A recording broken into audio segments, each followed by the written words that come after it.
Hi portrait painters. Today's demo is of one of the cowboys that I did a photo shoot with from the American Frontier Productions in Easton, Kansas. This is a portrait of Cowboy Brian. I thought I'd mix things up for you and start the portrait with the nose instead of my usual go-to one of the eyes. So you can see the reference photo here in the screen on the left. I'm loving the dramatic Rembrandt style lighting that's happening here. I'm going to kind of keep the shadow areas transparent while really piling on the paint in the light areas and making them very opaque and thick. So I'm having the thought process to really make the nose highly detailed, very realistic. As minimal amount of brushstrokes visible as possible, but it's still going to be painterly. And then the eyes will follow just slightly less, a little more painterly, a little less photorealistic type of detail. I want the face to kind of fade away as you go deeper into the portrait. So the nose will be the most realistic, the eyes a little bit less, and then as you move down the face towards the mouth and the chin and you move out into the ears and the hair, it's going to get even less realistic, much more painterly. So that's the thought process. That's what I see in my mind. I'm working in my usual selective start method. I did lay down a grid, so I am still working with one-to-one measurements. So the image on the computer screen to my left is zoomed in to be the exact same size as the face will be on my canvas, which is it's marked out to be a 12-inch by 12-inch, but you may notice that it's a little bit longer. I think it's 9 by 12. So I had 12 by 14, something like that. It's a little bit longer. It's a rectangle than my usual square format. With the palette that I've prepared, I wanted to have more cool light areas and work with the traditional warm shadow area. Alright, on my palette I have a titanium white, yellow ochre pale, Winsor yellow, cad red light, quinacridone magenta, transparent oxide brown, ultramarine blue, and viridian green. Later on, towards the time where I'm painting the hat, I did add in a raw umber. Very rarely use a raw umber, but it was going to be the perfect color, and I could have mixed it, but hey, when you have the color just sitting there, you might as well use it, right? So I brought the nose to almost a complete finish and moved into the left eye. I'm not using any strict measurements to this point. I'm just eyeballing it. But there is a great point-to-point type measurement that my mentor Tina Garrett has taught me and speaks about, and it's basically looking at a point on the face and then looking back to the point where you want to go. So for instance, if you're trying to figure out where this left eye is going to sit on the face and you want to put that first mark down, you may look from the tip of the shadow to where it meets the light on the nose, and then go back and forth to the outer point of the eye. Say that's where you're going to start, the outer point of the eye. And you just look at the one point, point A, which will be the area where the light meets the shadow on the nose, at the bridge of the nose, and then look back to the outer edge of the eye. And just keep looking back and forth at those 2 points. And believe it or not, you will be more accurate in laying down that brushstroke for the outer edge of the eye, because you've kind of ingrained the distance from the point A to point B in your mind. So the way that I do selective start is I bring an area to almost full completion, and then I move to the next area that's adjoining to that initial area and bring it to almost a completion. And I go ahead and I do that until pretty much the whole face is down, and then I go back into what I call the refinement period. So what you see here right now happening initially is going to still look a little bit more painterly than the end results are going to look. There's no one right way to paint a portrait, and each portrait may be painted differently. I've got a little update for you. One of my viewers saw a video where I was talking about cleaning my brushes, and he suggested using this Murphy's oil soap. Thank you so much to that subscriber and viewer. I've been using it ever since, and I absolutely love it. I just dip my brush into the bottle of oil soap and then rub the bristles between my gloved hand and rinse it, and then I'll just repeat the process until the water rinses out cleanly, and that way I know all the paint has been removed.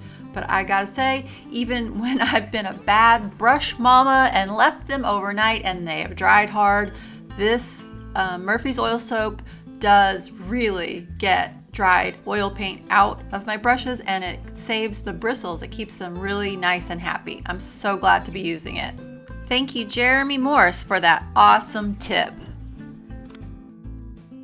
If you're liking the portrait videos, give me a thumbs up and hit subscribe if you haven't already joined the channel. Come along with me on my journey to learn and become better at portrait painting.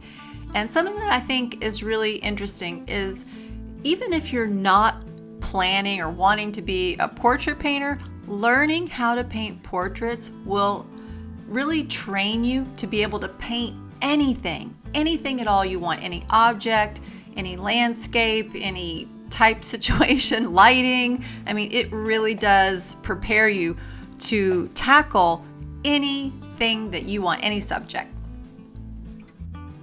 So you'll notice that I'm still using my proportion tool to check that measurement from like inside of the iris to the inside of the other iris, the outside of the left iris to the outside of the right iris. Those are two very important measurement distances to get correct, to make sure that you have a good likeness of your subject. Now, if you're just painting a face and it doesn't have to be exactly resembling a specific person, then that measurement's not as detrimental. But I like to have my proportion tool handy and really double check it. But just to kind of train your eye and hand brain coordination to usually get those marks done without measuring is to go ahead, lay it in with what you think is correct, check it with the proportion tool, make adjustments if you need to. But as you're doing that more and more, you're going to see more often than not, you're going to have already put it in the correct spot. Now, I've said in the past that if you're a super beginner and you're really going for a likeness, you may want to trace your photo or use a projector or something like that. And there's nothing wrong with that if you're really trying to nail a likeness and you're just not great with your drawing skills yet. But to improve your drawing skills, you need to hone your ability to see those things and get them correctly laid in on your canvas. And using the proportion tool will help you to build that skill and kind of train your eye to see things more correctly. Whereas if you're tracing it, there's really no way of training your eye hand to see those things naturally. So don't feel bad about using the proportion tool. It's going to help you improve, and eventually you're going to get to the point where you don't even need it, because you're going to see every time you measure that you're on it already.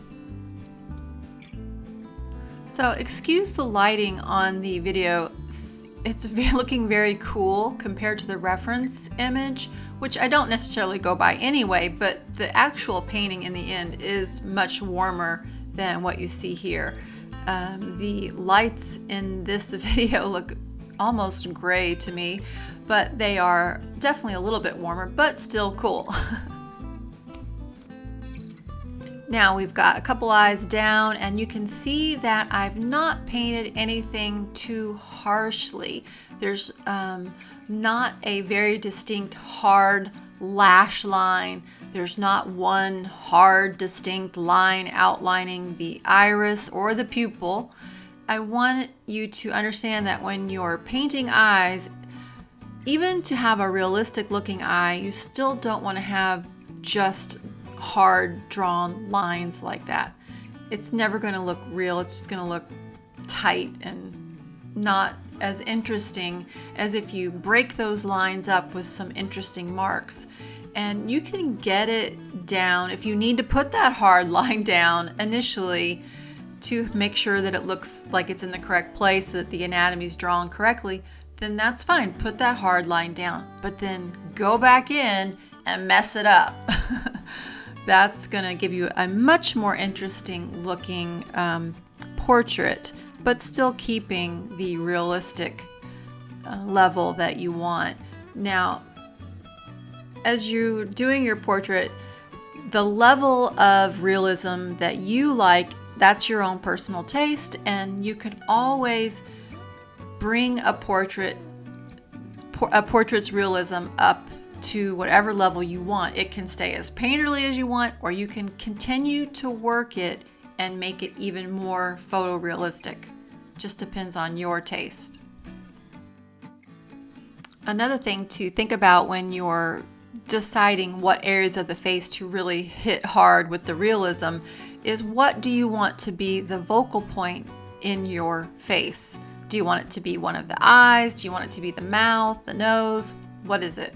So with this portrait of Cowboy Brian, the eye in the light, the eye on the right, is more of my focal point. And since it's in the light, it's going to have the most contrast because it's going to have shadows and darker lines against lighter areas. So by having it painted with more contrast and a little bit more realism, it's going to bring the viewer's eye there first.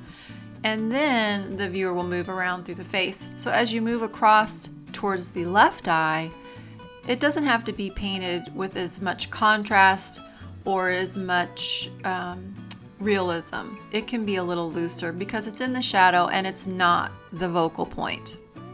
So you can use realism and contrast to really guide and make sure that your focal point is what the viewer is looking at first. Okay, moving down into the beard and getting a little bit of that ear in the shadow. I love painting beards. It's so much fun for me. I don't know, the texture and the different layers and how you can build up the different hairs, the way the light catches the ones that are further out away from the chin. I just love that. And I think one of the things that helps you get a good beard is to lay down some skin tones first, then start building the beard on top of that. Because there's going to be little areas of the beard where you can see through slightly, and when you see through the beard, you want to see skin. You don't want to see bright white canvas. So that's what I recommend. Just lay down some skin first. Another great tip when painting beards is use your comber brushes. Oh my gosh, those things are made for painting beards. They're perfect. And remember, the comber brush is that brush that looks kind of like a comb. The bristles don't go connecting straight across the top edge. They are separated. So if you don't have a comber brush, maybe you have a really old frayed out brush, use that. So the brushes that I tended to use throughout this portrait ranged from like a 1 or a 2 pointed round, and those are usually synthetic, more soft-haired brushes. I never use like a hog's hair brush. I don't like anything too bristly or hard. Most of my brushes are synthetics and they're pretty soft. I like to use filberts, flats, the combers, and I keep everything from about a 1 to a 4 to a 6 in that area. Now when I get out towards the hat or the clothing, the backgrounds, those things, then I move up. I usually paint with like a 10, 12, or 14 size brush. And if you feel like your paintings are too stiff or too tight and you want to loosen up but you're having trouble doing it, then grab a bigger brush than what you normally paint with, and that's automatically going to really make you paint more loosely.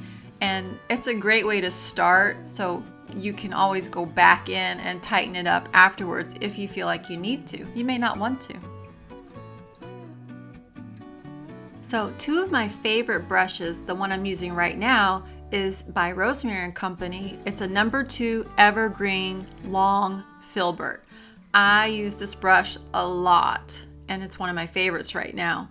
And then the other brush that I use a lot in the more smaller like eye area is by Rosemary & Company. Again, it's a designer brush. It's the SER 344 size 4. Just love it. It's a pointed round basically, but it the edges kind of act like a tiny comber almost because they kind of splay out a little bit at the tip. And it just really is great for when you're painting eyes to keep you from painting them too tightly. Once you know you love a brush, I recommend ordering 2 or 3 or 4 even of that brush. It's great when you can paint and have 1 or 2 for your lighter areas and then 1 or 2 for your darker areas. I'm always wiping the brush with a paper towel. I pretty much wipe my brush in between every single brush stroke that I lay down. You don't see that here. It looks like I'm painting really fast. Wouldn't it be amazing if I could paint that fast? But yeah, I am wiping the paint off in between brush strokes.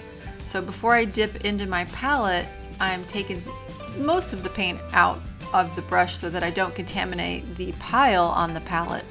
And then also, when I'm laying down the paint, it's just a light touch because I am working wet into wet.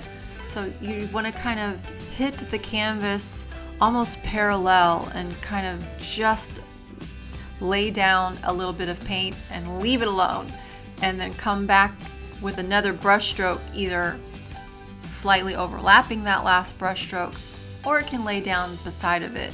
And if you feel like you need to continue to work that area, you just keep repeating that, laying brush strokes on top of previous brush strokes and adjusting and making those transitions really soft. So I have 2 great things going for me here. The fact that I'm painting a man and he's a cowboy, because I love putting faces together, especially men's faces, because you can use rugged, rough brush strokes. And the more painterly and rough the strokes are, the more rugged the image is going to be of the person. And he is a cowboy, so we don't want his skin to be all smooth and pretty. And let me just say thank you so much to Brian. You are an amazing model. You are an awesome person, and I was very privileged to get to meet you and spend those days with you there at the American Frontier Production Ranch.